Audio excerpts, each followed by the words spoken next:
To start today's show off, I want to give back to the people watching. So shout out your city, whether you're in Denver, Colorado, or somewhere else in the U.S., or maybe somewhere outside of the U.S. Let me know where you're watching from. And on the next show, I'm going to be giving shout outs to everyone who comments where they are watching from. So spam the comment section where you're at.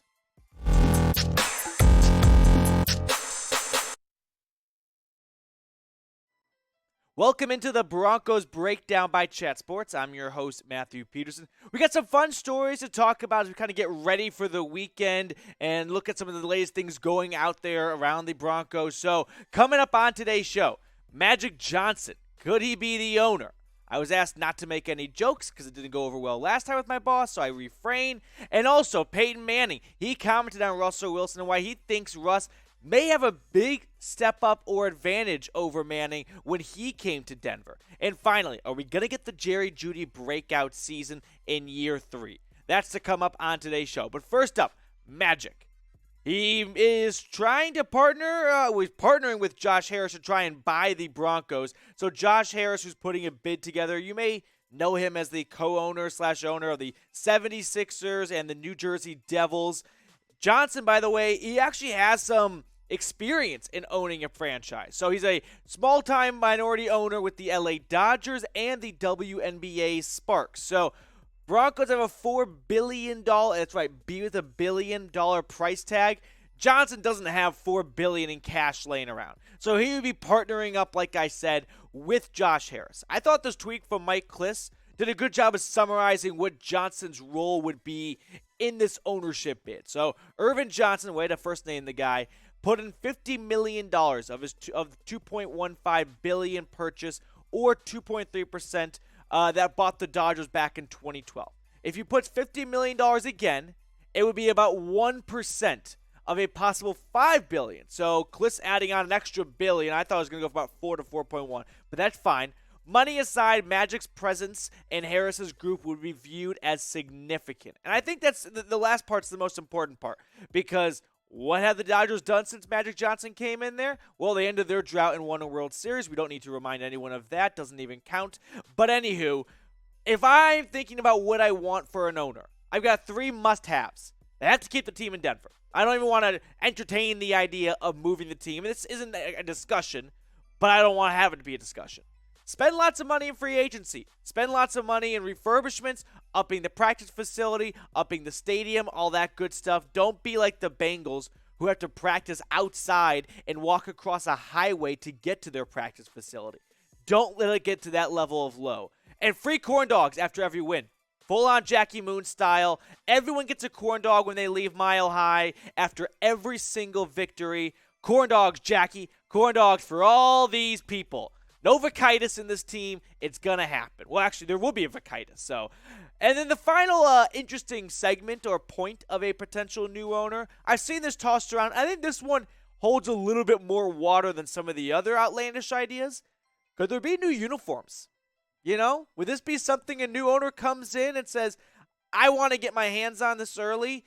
Why don't we freshen up the uniform look? So how would you feel? If you were the owner, would you change the uniforms? Give me a Y for yes or an N for no.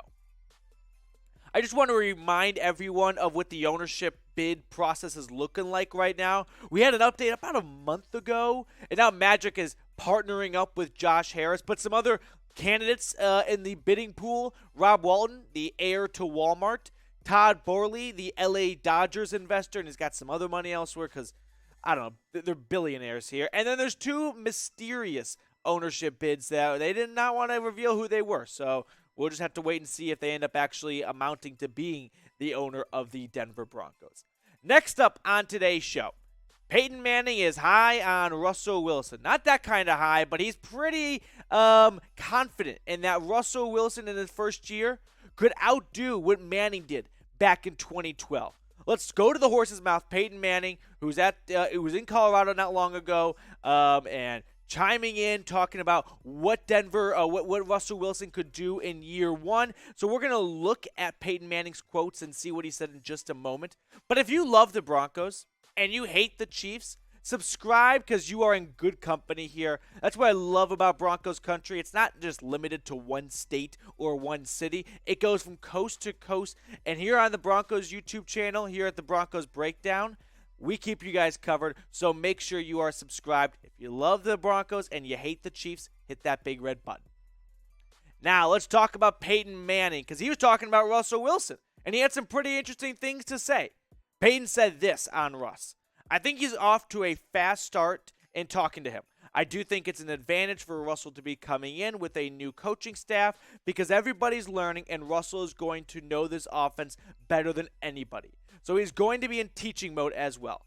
If you're a new player and you're catching up to everybody else in a leadership position, that can be difficult. So I think Russell's at a real advantage when they're learning Coach Nathaniel Hackett's offense together, figuring out what works and what doesn't work, and I think he's going to be great, obviously, for young receivers.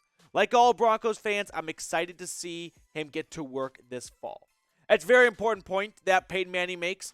Russell Wilson is a pro's pro, and it's an advantage that that Manning didn't have when he got to Denver. Okay, he was joining a coaching staff. Russell Wilson, meanwhile, is going foot for foot with Nathaniel Hackett as they get to learn this new playbook together. So he's not catching up. He's at the same speed as everyone else. And when you're Russell Wilson, the guy spends 18 hours rehabbing last season when there's only 24 hours in a day, yeah, I've got no fear that he's going to be just diving into the playbook and getting himself familiar with the new program. So spam 3, Russell Wilson's jersey, down in the comment section if you're pumped to see Russ beat the Kansas City Chiefs this season. End the streak, end the drought against the Chiefs. I hope to see it be Denver, Kansas City, week 1 at Arrowhead. I don't want it to be at Mile High. I'd rather go to their place and win week 1, put the Chiefs off to an 0-1 start in what's going to be a long race for the top of the AFC West. I would love to see that when the schedule gets dropped next week. And finally, on today's show, are we going to get a Jerry Jeudy breakout season? I really would love to see this happen because it kind of stings when you think about who Jeudy went before. CeeDee Lamb, Justin Jefferson, and of course Jalen Reagor. God, how could you pick Jeudy over Reagor? But here's what Jerry Jeudy said about Russell Wilson and working with him. He can help me a lot. He's a great quarterback, Hall of Fame quarterback that came into the offense as a leader and got me better as well. He's going to help me a lot this year. Jerry Jeudy put out some big goals. He wouldn't reveal those goals because he didn't want to jinx himself. But with Russell Wilson at quarterback, no offense, Teddy Bridgewater, Drew Lock, but he should be achieving those goals. Let's look at what Jeudy did in his first 2 seasons because last year was a disappointment. And it didn't help when he had that ankle injury just week 1. Remember that deep ball against the Giants, third quarter, and then you didn't see him for quite some time. And when he came back, he didn't look like Jeudy, at least not his rookie season. 3 touchdowns, 856 yards.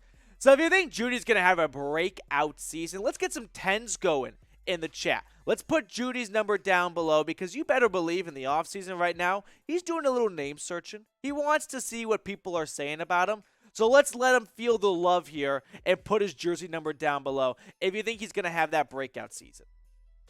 I had to think of some stats for Jeudy next season, and here's what my projected 2022 stats look like. 129 targets, 87 receptions, give or take. It's projections here. It's like fantasy football projections. You never quite know how they get to it. I went south of 1,000 yards. That's the important thing here. When you've got Sutton, Patrick, and all these other weapons on this offense, it's going to be tough for that many mouths to be fed and get over a K in yardage. But I got 8 touchdowns. That's 8 more than he had last season. And so I think Jeudy with Russell Wilson could be like Tyler Lockett on steroids. That's kind of my take on Judy's role in this offense.